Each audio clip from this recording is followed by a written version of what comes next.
ኢትዮጵያን ወደ አዲስ የፖለቲካ ምዕራፍ የሚወስዳት ብቸኛው መንገድ አንድና ያው አንድ ነው፣ ሀገራዊ ምክክር።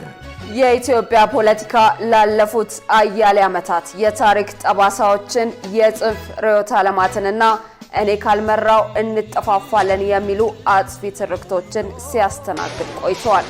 ይህ አካሄድ ሀገራችንን ለከፋ እርስ በርስ ግጭት፣ ለህዝብ መፈናቀልና ለከፍተኛ ማህበራዊ ስብራት ዳርጓት ቆይቷል። ነገር ግን ከነዚህ ሁሉ መከራዎችና ውጣ ውረዶች በኋላ አሁን ላይ በኢትዮጵያ ፖለቲካ ምህዳር ውስጥ አንድ አዲስና ተስፋ ሰጪ ጭላንጭል መታየት ጀምሯል። ይህም ከመጠፋፋት ፖለቲካ ወደ መደማመጥ ባህል መሸጋገር ነው። የሀገራችንን ቀጣይ ጣፋንታ ለመወሰን እጅግ ወሳኝ ምዕራፍ ነው ሀገራዊ ምክክር። በዚህ የሽግግር ወቅት የይዘት ፈጣሪዎች፣ የሚዲያ ተቋማትና የፖለቲካ ተንታኞች ሚናም ከጦርነት ነጋሪት ጎሳሚነት ወደ ሰላም አምባሳደርነት መቀየር አለበት። ለኢትዮጵያ ትንሣኤ ኢትዮጵያውያን እየተመካከርን ነው።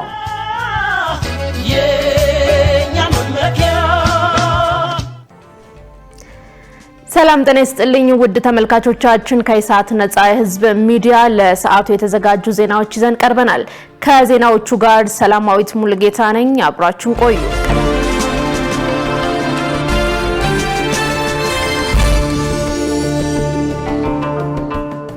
ቀዳሚ ወዳደረግነው ዜና ተሻገርን።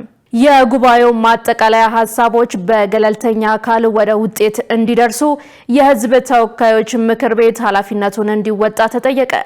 በሌላ በኩል በኢትዮጵያውያን መካከል መከፋፈል እንዲፈጠር የግብጾች ሚና ከፍተኛ መሆኑን መገንዘብ ይገባል ሲሉ በምክክሩ ጉባኤው የተሳተፉ የዘርፉ ተንታኞች ለኢሳት ተናግረዋል። ትዕግስት ተስፋዬ ተጨማሪ አላት። የሀገራዊ ምክክር ጉባኤው ገለልተኝነትን በሚመለከት ከተጀመረበት ከሐምሌ 8 ቀን ጀምሮ የተለያዩ ጥያቄዎች ሲቀርቡ ቆይቷል። የምክክር ጉባኤው ሂደት ተፈጻሚነት ላይ ከባለድርሻ አካላት ምን ይጠበቃል ሲል ኢሳት የጉባኤ ተሳታፊዎችን ጠይቋል። የህዝብ ተወካዮች ምክር ቤት አባልና የምክክሩ ተሳታፊ ፕሮፌሰር ገነነ ገደቡ በሰጡት ምላሽ የጉባኤው ማጠቃለያ ሀሳቦች በገለልተኛ አካል ወደ ውጤት እንዲደርሱ የህዝብ ተወካዮች ምክር ቤት ኃላፊነቱን ሊወጣ ይገባል ሲሉ ተናግረዋል። የህዝብ ተወካዮች ምክር ቤት በህገ መንግስቱ አሁን ባለው ማለት ነው ሂደት አሁን በምናደርገው ምክክር ሊሻሻል ይችላል። ከፍተኛው የፖለቲካ ስልጣን ነው ያለው። ያንን ስልጣኑን አሁን ካለበት ወጣ ብሎ ከፍ ብሎ ስልጣኑ በሚሰጠው ልክ ነገሮችን መስራት አለበት። የተለያዩ ድምጾች ኢትዮጵያ ውስጥ እየተደመጡ ናቸው። የነዚህ ድምጾች ውጤት ድምር ውጤት የሆነ ነገር ያሳያል። ያ ፈጥኖ ከዚህ ከጉባኤው ማጠቃለያ በኋላ የሚመጡ ምክር ሀሳቦች ፈጥነው በገለልተኛ አካል ወደ ውጤት እንዲደርሱ የህዝብ ጥያቄዎች በጣም በርካታ የህዝብ ጥያቄዎች ተነስተዋል። በዘመናት መካከል 30 ዓመታትን ያስቆጠሩ የህዝብ ጥያቄዎች አሉ። የማንነት ጥያቄዎች፣ የራስ አስተዳደር፣ የወሰን ብዙ ነገሮች አሉና እነሱ በፍጥነት እነዚህ ተመካካሪዎች በሚያሳልፉት ውሳኔ መሰረት ወዲያው ወደ ስራ ተተርጉሞ ሀገራችን ካለችበት ወደፊት እንድትሄድ ጠንካራ እንድትሆን ከፍተኛ በህገ መንግስቱ የተሰጠውን ስልጣን በአግባቡ መጠቀም መቻል አለበት የሚል እምነት አለ። በሌላ በኩል ኢሳት ከምክክር ጉባኤ ውጪ የሚነሱ አጀንዳዎችና የጉባኤውን ገለልተኝነት በሚመለከት እየተነሱ የሚገኙ ሀሳቦች ምን ያህል ተጨባጭ ናቸው ሲል የጉባኤው ተሳታፊዎችን ጠይቋል። የምክክር ጉባኤው ተሳታፊ ኡስታዝ ጀማል በሽር በሰጡት ምላሽ የምክክር ጉባኤው ሂደትን በሚመለከት ያልተገባ ግብዓት ከመስጠት ተሳታፊዎች እንዲቆጠቡ ጠይቀው ጥያቄ ያላቸው አካላት በአካል ተገኝተው ጥያቄያቸውን እንዲያቀርቡ አሳስበዋል። ወደ ፍረጃ ከመሄድ በፊት ያንን ነገር ለመፍታት እዚሁ የተቋቋመ ገለልተኛ ሽማግሌ ሳይቀራል ታዛቢ አለ። እንደገና ደግሞ እዛው ላይ አወያይ የሚባሉ አሉ። ከአወያይ በላይ ደግሞ ኮሚሽነሮች አሉ ራሳቸው። ስለዚህ ከቁጥራቸው አኳያ ምናልባት አንዳንዴ በዛች ውይይት ወቅት ላይ ላይኖሩ ይችላሉ። ግን በሌላ አዳራሽ ላይ ቢሆን ፈልገን ስሞታችንን፣ ወቀሳችንን፣ ጥያቄያችንን ማቅረብ እንጂ እዚህ የሚደረጉ ማንኛውንም ሂደቶች ለውጪ በአልተገባ መልኩ ግብአት ሆነው ሰዎች ይህንን የምክክር ሂደት ጥያቄ ውስጥ እንዲያስገቡ የሚያደርጉ አካሄዶችን ከተሳታፊዎች መጀመሪያ መቆጠብ አለበት። ሌላኛው የምክክሩ ተሳታፊ ፕሮፌሰር አደም ካሚል በበኩላቸው በኢትዮጵያ መካከል መከፋፈል እንዲፈጠር የግብጾች ሚና ከፍተኛ መሆኑን አንስተው የምክክር ጉባኤው ይህንን በመገንዘብ በሀገር ውስጥ ያሉ ግጭቶችና በጎረቤት ሀገር የሚነሱ ጦርነቶች ላይ በማተኮር መስራት ይገባዋል ብለዋል። ግብጾች አሁን ሌላውን ቢያጡ ግድቡ አልፏቸዋል። አሁን ደግሞ ተጨማሪ ግድብ ሊሰሩ ነው የሚሉት ፕሮፓጋንዳ እያካሄዱ ነው ያሉት። በተጨማሪ ደግሞ በኢትዮጵያ ውስጥ ማድረግ የሚሞክሩት አሁን በሃይማኖት፣ በጎሳ፣ በቋንቋ የማለያየት ስራን እንሰራለን። ሰላም እንዲያጣ ሰላም የለም ማለት ቱሪስት አይመጣም ማለት ነው። ሰላም የለም ማለት ኢንቨስትመንት አይመጣም ማለት ነው። በተለይ የገልፍ ጦርነት አሁን የመጨረሻው በኢራንና በአሜሪካ መካከል መሰረተ ልማት ላይ ነው ያተኮረው። ከዚህ አንጻር የምግብ ዋስትናና የውሃ ችግር ከኢትዮጵያ የሚለው አማራጭ እየተያዘ በመጣ ውስጥ ይሄንን ለማደናቀፍ የሚሰራ የቤት ስራ በግብጾች በኩል እየተካሄደ ነው ያለው። ዋናው ይሄ ኮንፈረንስ ይሄን ተገንዝቦ ትንንሽ አጀንዳዎችን ወይም ጥቃቅን ጉዳዮችን ከመወያየት አገሪቷ የት ላይ ነው ያለችው፣ ጦርነት በጎረቤት ሀገር ያለው በሱዳን ምን አስከተለ የሚለውን ግንዛቤ ይዘን ይሄ ቫይረስ ወደኛ እንዳይመጣ ሰላም፣ መረጋጋት ተግባራዊ እንዲሆን አንድነቱ እንዲጠናክር ይሄ ነው አደራ ምለው።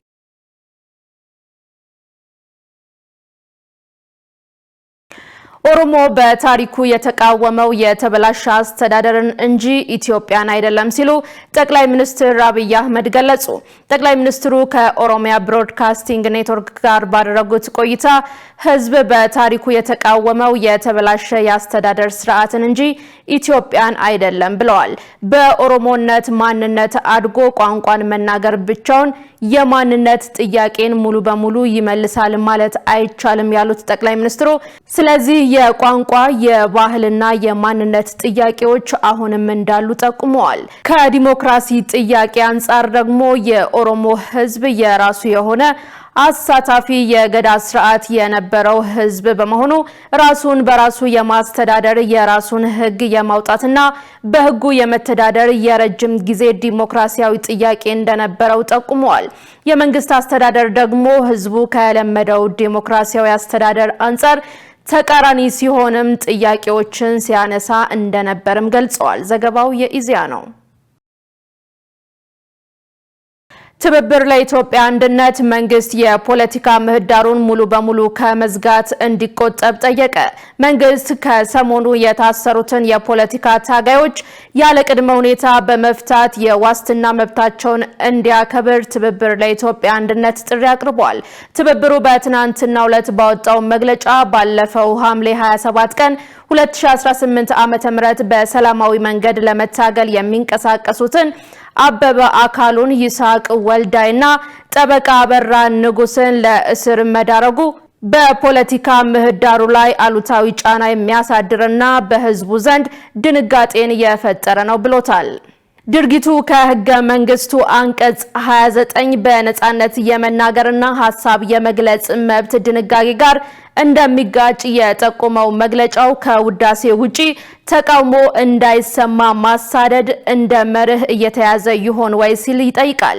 በተጨማሪም የሰላማዊ ትግል በሮችን ዘግቶ ሌሎች አማራጮች እንዲናኙ የሚሰራ ግራ ኃይል መኖሩን እንደሚያስጠረጥርም አክሎ ገልጿል። መንግስት ሁኔታዎችን በመገንዘብ የታሰሩ የሰላማዊ የፖለቲካ ታጋዮች ያለምንም ቅድመ ሁኔታ በአስቸኳይ እንዲፈቱ አሳስቧል። ከ900 ሺህ በላይ ተፈናቃዮች በዘላቂነት ለማቋቋም እየተሰራ ነው ተባለ። በሀገር አቀፍ ደረጃ በተለያዩ መጠለያዎች የሚገኙ ከ900 ሺህ በላይ ተፈናቃዮችን በዘላቂነት ለማቋቋም የሚያስችሉ መርሃ ግብሮች ተነድፈው እየተከናወኑ መሆኑን የኢትዮጵያ አደጋ ስጋት አመራር ኮሚሽን አስታውቋል። የኮሚሽኑ የመሰረተ ልማቶች አገልግሎቶችና የመልሶ ማቋቋም ዳይሬክተር አቶ ታዬ ጌታቸው እንደገለጹት ቀደም ሲል በሀገሪቱ የነበረው የተፈናቃዮች ቁጥር ከ3 ሚሊዮን በላይ የነበረ ቢሆንም በተከናወኑ የተቀናጁ ስራዎች ከ2 ሚሊዮን በላይ የሚሆኑት ወደ ቀድሞ ቀያቸው ተመልሰዋል።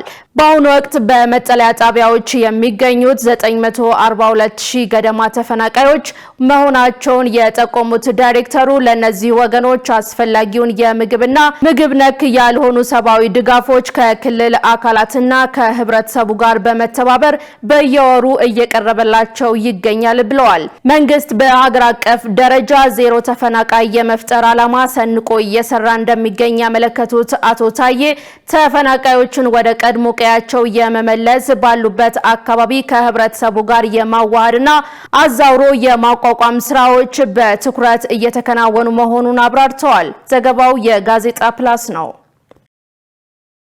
እየተመዘገበ ያለው ኢኮኖሚያዊ እድገት ቀጣይነት እንዲኖረው ለማድረግ በትብብርና በቅንጅት መስራት ይገባል ተባለ።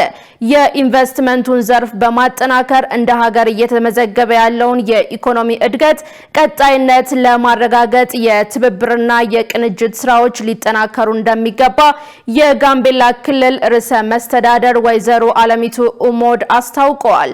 የፌዴራል የክልልና የከተማ አስተዳደሮች የኢንቨስትመንት አስፈጻሚዎች የጋራ ሀገራዊ የምክክር መድረክ ዛሬ በጋምቤላ ከተማ መካሄድ ጀምሯል። ርዕሰ መስተዳደሯ በዚህ ወቅት እንዳሉት እንደ ክልል ብሎም እንደ ሀገር ሰፊ የኢንቨስትመንት አማራጮች አሉ፣ እነዚህም ልማት ላይ ማዋል ይገባል ብለዋል።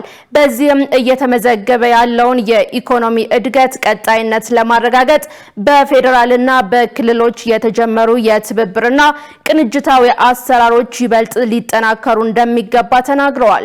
የኢትዮጵያ ኢንቨስትመንት ኮሚሽን ምክትል ኮሚሽነር አቶ ዳርቶ ኩምቤ በበኩላቸው በተጠናቀቀው በጀት ዓመት በዘርፉ በተከናወኑት ስራዎች ከ4.4 ቢሊዮን የአሜሪካን ዶላር በላይ የውጭ ቀጥተኛ ኢንቨስትመንት መሳብ መቻሉን ጠቁመዋል።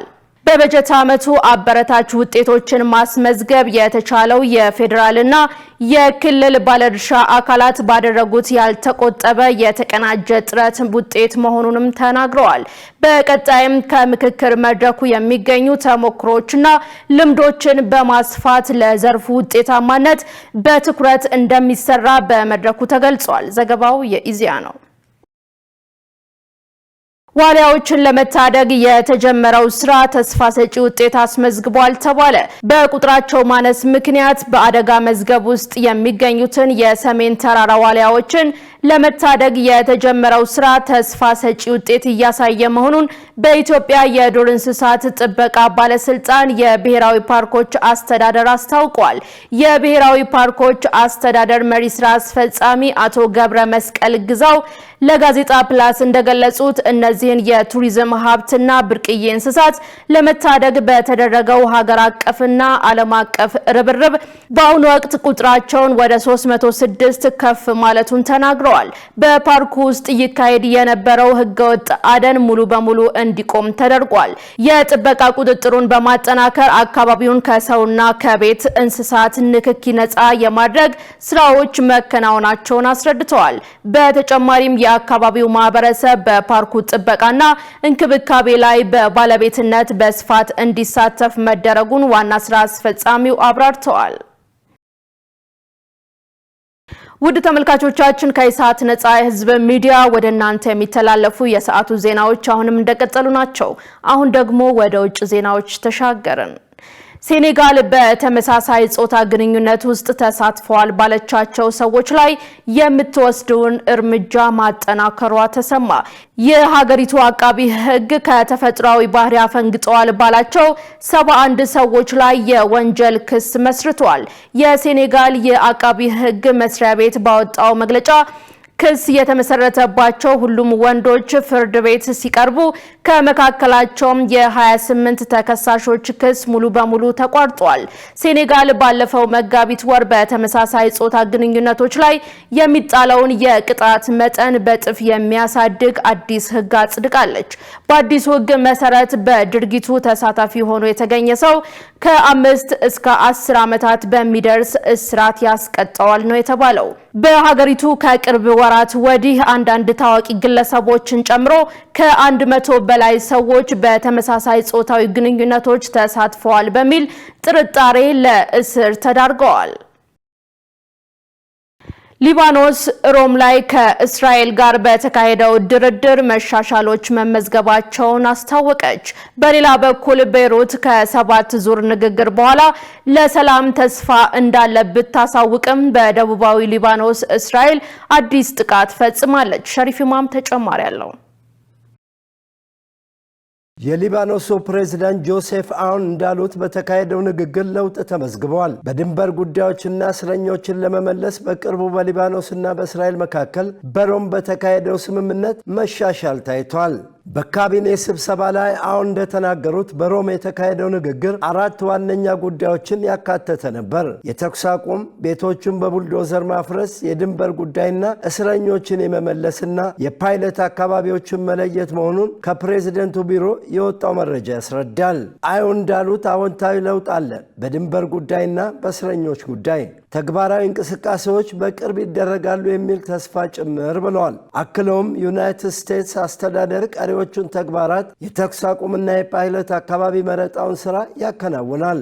የአሜሪካው ጀነራል ጆሴፍ ክሊርፊልድ እነዚህን ጉዳዮች ለመከታተል በቅርቡ ወደ ቤይሩት ይመጣሉ ብለዋል። በአሜሪካ አደራዳሪነት በተደረሰው ስምምነት መሰረት ሊባኖስና እስራኤል ሂዝቦላ ትጥቅ መፍታቱን የሚያረጋግጡ ሀገራት ዝርዝርን በተመለከተም ተስማምተዋል። በዚሁ ስምምነት መሰረት አሜሪካ በዝርዝር ከቀረቡ ሀገራት መካከል መምረጥ ትችላለች ተብሏል። ሮይተርስ የሊባኖስ ባለስልጣናትን ዋቢ አድርጎ እንደዘገበው ሂዝቦላ በስምምነቱ ውስጥ አልተካተተም፣ ትጥቁንም ለመፍታት ፈቃደኛ አይደለም ተብሏል። ባለስልጣናቱ የትኞቹ ሀገራት በትጥቅ ማስፈታቱ ይካተታሉ የሚለውን ለመናገር ፈቃደኛ ባይሆኑም 2 የውጭ ሀገር ዲፕሎማቶች ለሮይተርስ ቀደም ብለው እንደነገሩት እስራኤልና አሜሪካ ከቀረበው ዝርዝር ፈረንሳይን መርጠዋል። የእስራኤልና የሊባኖስ ባለስልጣናት ለ3 ቀናት በሮም ሲያካሂዱት የነበረውን ንግግር አጠናቀዋል። ይሁን እንጂ ይህንን ለ7ኛ ዙር የተካሄደ ንግግር ሂዝቦላ ተቃውሞታል። በሌላ በኩል በሊባኖስ ከቀያቸው የተፈናቀሉ ሰዎች ያላቸውን ስጋትም እየገለጹ ነው። እስራኤል በጁን 26 ቀን ላይ የተደረሰውን ስምምነት አታከብርም በማለት አርብ ዕለት የሊባኖስ ብሔራዊ የዜና ወኪል ሪፖርት እንዳደረገው እስራኤል አዲስ ጥቃት መጀመሯንና አንድ የሊባኖስ ወታደር መቁሰሉን አስታውቋል። የእስራኤል ድሮኖች በቤይሩት ከተማና በዳርቻዋ ሰማይ ላይ ሲበሩ ነበር ተብሏል። የእስራኤል ጦር በቤንት ጄቤል አካባቢ የውሃ አገልግሎት ሰራተኞች በጥገና ላይ ያሉ ኢላማ ተደርገው እንደነበርና በዛውታር አልሻርቂያ በሚገኝ መስጊድ አቅራቢያ ፍንዳታ እንዲከሰት ማድረጉም ተዘግቧል። የሊባኖስ ጦር እንዳለው መንገዶችን ለመክፈትና ፍርስራሾችን ለማስወገድ እየሰሩ ባለበት ወቅት እስራኤል በአልማንሱሪ ታየር በሚገኝ የጦር ቡልዶዘር ላይ ጥቃት ሰንዝራ 1 ወታደር ቆስሏል ተብሏል። ዜናውን ስናዘጋጅ ሲጂቲ እና አልጀዚራን በመረጃ ምንጭነት ተጠቅመናል። ውድ ተመልካቾቻችን ከኢሳት ነጻ የህዝብ ሚዲያ ወደ እናንተ ሲተላለፉ የነበሩ የሰዓቱ ዜናዎች ተጠናቀዋል። ከዜናዎቹ ጋር ሰላማዊት ሙሉጌታ አብራችሁ ቆይታ አድርጌያለሁ። መልካም ጊዜ።